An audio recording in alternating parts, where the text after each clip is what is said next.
This story is called Hold, Know, Love, Live. This weekend was the last training ride of the season before the AIDS life cycle, which begins June 2nd, and which a group of extraordinary folks, and I will be riding from San Francisco to LA, 7 days, 545 miles. Um, uh, and we hope to raise around $12 million for HIV/AIDS treatment and services. Um, and that was last year's goal, and we've already raised $10 million to our donors. Thank you.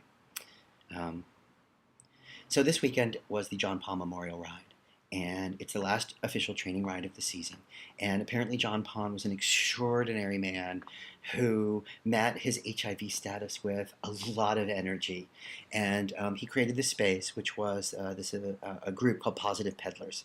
So Positive Peddlers every year to honor John Paul sponsors this ride, and it's right before the AIDS life cycle. And It's a really, really difficult ride.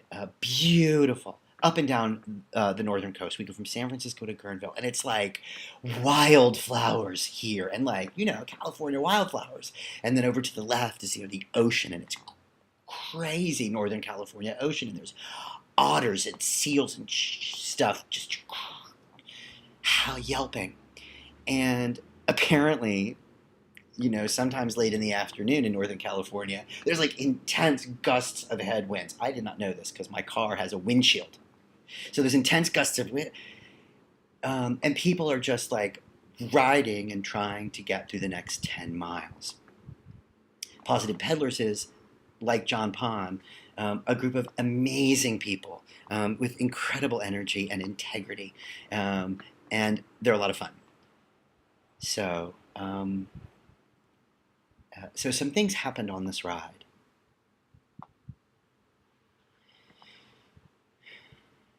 The first thing that happened was we all showed up at 5:30 in the morning, crack of dawn, and the folks from Positive Peddlers who were sponsoring the ride led us through our safety talk. Were very, very welcoming, and I'm really, really grateful to everybody from that organization who put this on because it was an amazing weekend.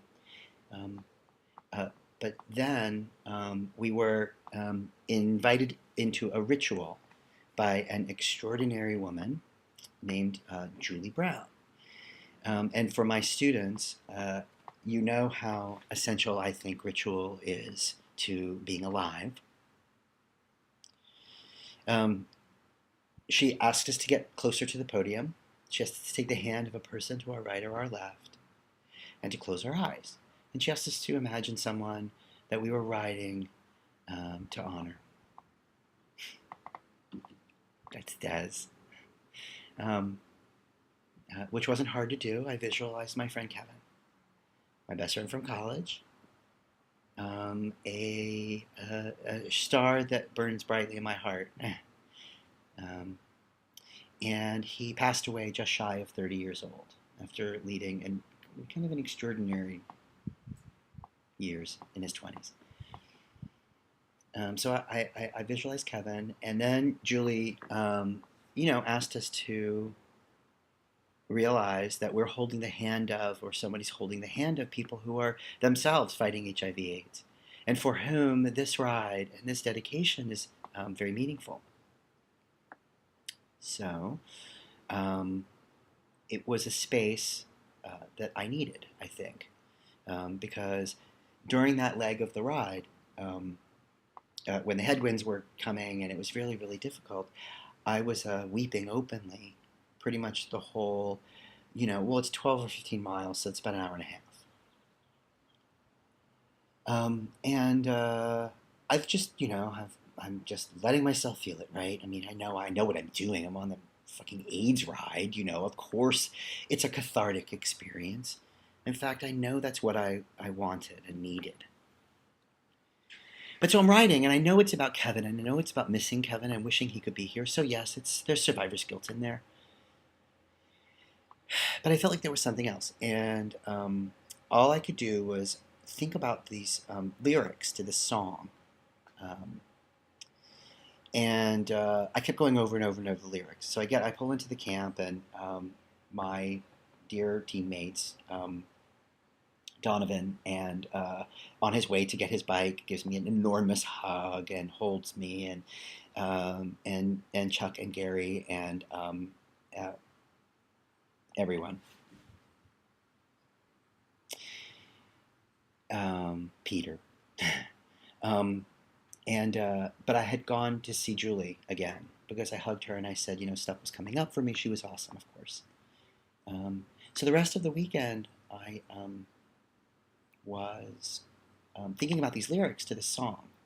Um, and the song is a song off of Born in the USA. It's a Bruce Springsteen song. And it's called Bobby Jean. If you may recall, Bruce Springsteen's character shows up at the doorstep of his ex-girlfriend's house, and her mother says she's gone. We don't know where she is. She's just gone. And so Bruce begins this sort of wailing, torn heart wrenching, rock ballad. And I remember just some of the lyrics are going through my head. I can't really remember the lyrics, except I came by your house the other day. Your mother said you went away. Right, that part. And we like the same music. We like the same bands. We like the same clothes, which I always loved because I was as obsessed with theater as Bruce was with music and bands. It's only two things that they like the same. And um, he says, we told each other that we were the wildest things you'd ever seen. Very tortured heartbreak, rock and roll. Pounding piano and wailing Bruce voice. And, the end of the song is, I just showed up to say, I miss you, baby. Good luck. Goodbye. Bobby Jean. Pound, pound, pound. Hard, hard, hard. And as soon as I got done with the ride, I said goodbye to my friends. It was an extraordinary experience. And I got in the car, and I actually listened to the song again. And what I didn't realize was that it was actually a song of somebody who never got to say goodbye. When I listened to the lyrics, he's saying, "I'm not coming here. I just wish I could talk to you again. I'm not, I'm not coming to change your mind. You're gone. You're going. I just wanted to say goodbye, which I never got to do." And I'm like, oh, that's very, sentimental, frankly. And then it hit me. Um, Kevin was given hospice care at his home with his mom and his dad and his sister and his brother.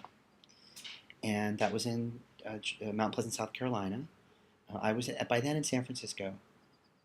And I talked to Kevin about a week before he died, and he talked about, well, we just talked about shit, of course. And but one of the things he mentioned was that we were comparing. There, I guess there was a Bette Midler gypsy, and we were discussing who did the best gypsy.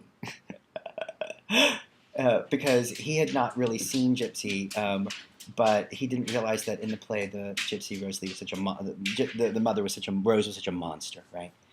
And he also talked about sexy Jesus coming down. He's having these hallucinations where sexy Jesus was coming down off the cross and was kissing him like crazy. And a week later, his brother Christopher called. No, actually, my friend Paul. Paul, the caretaker of us all, called and said that we had lost Kevin. And what I didn't realize was that I had never said goodbye to Kevin. I think until this ride, this day. And so at the end of the ride, I'm sitting there. I'm so hungry, and I went over to In-N-Out Burger because even though I've had a motherfucking heart attack at the end of a 75-mile ride, I am going to have an In-N-Out Burger. So I'm sitting there in the car, and I'm weeping openly and not eating my In-N-Out Burger because I don't understand how I had never realized I never got to say goodbye to him. That has been buried for 20 years.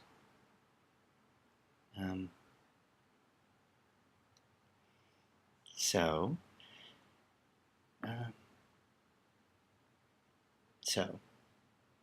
how did my body hold it for 20 years? I never said goodbye to him, but I think it's sustained in the body. The body holds, the body knows, the body loves, and the body lives.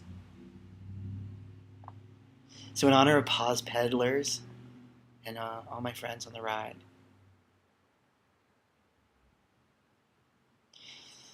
2 weeks, let's live.